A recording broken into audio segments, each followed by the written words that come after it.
Shame on the NCAA! He's a man!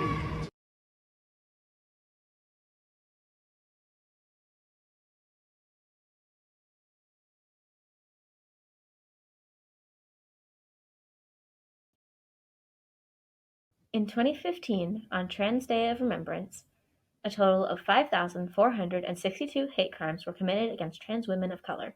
Statistics show that trans women of color are being murdered at alarming rates.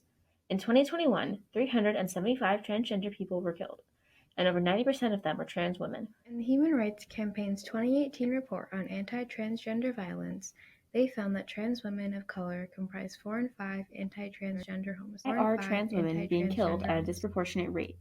Transmisogyny is defined as dislike or prejudice against transgender women. It is the intersection of transphobia and misogyny experienced by trans women and trans feminine people. I mean, not many women are becoming men and doing the same thing.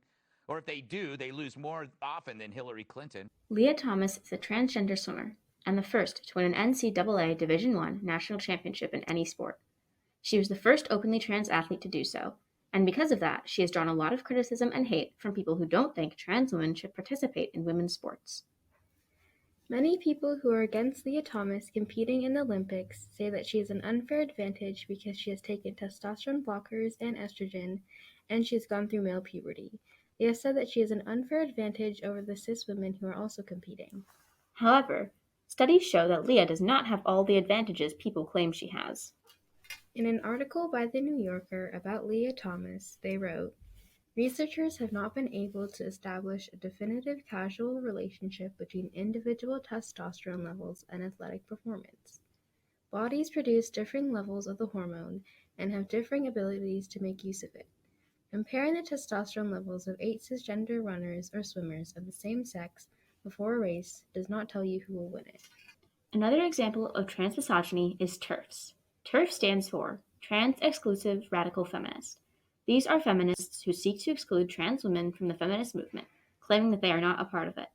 They often attempt to portray trans women as dangerous, or claim that they are invading women's spaces. A prominent example of a TERF is J.K. Rowling, the author of the Harry Potter book series. She has stated multiple times that she does not think trans women should be allowed in women's bathrooms because of the fear that predatory men will pretend to be trans women in an attempt to harm women. In saying this, Rowling questions the validity and motive of transitioning and portrays all trans women as dangerous predators. This is also shown in her 2020 book, Troubled Blood, which was written under a pen name. In the book, a dangerous serial killer poses as a trans woman to evade the authorities. This is obviously harmful and discouraging to hear, as it furthers the stereotype of trans women being dangerous. J.K. Rowling's opinion of whether trans women should be able to use the women's bathroom is one out of many on the debate of this question. Trans people have faced harassment and violence in bathrooms for a long time.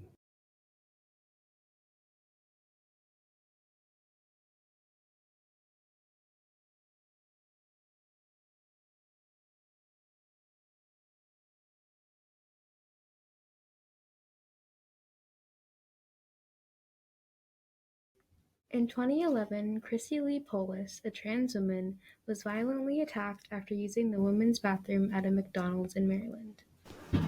These anti-transgender acts have continued over the years. In 2016, Amy Toms was washing her hands at the women's bathroom at a Walmart when a stranger told her that she was disgusting and that she didn't belong here. Amy realized that the stranger thought she was trans because of her pixie haircut and baseball hat. Speaking about her experience, she said, "After experiencing the discrimination they face firsthand, I cannot fathom the discrimination transgender people must face in a lifetime. Can you imagine going out every day and having people tell you you should not be who you are, or that people will not accept you as who you are?" But these aren't the only harmful things that trans women face. Here are some examples of transmisogyny that trans women and transfemme people experience in their everyday life.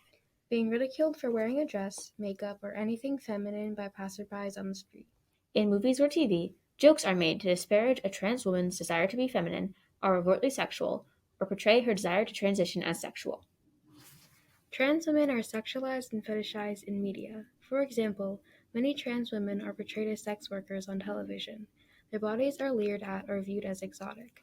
Because of this, the focus is not on trans women's personalities, but on their bodies, which is based on the false transphobic idea that trans women transition because of their desire to attract men.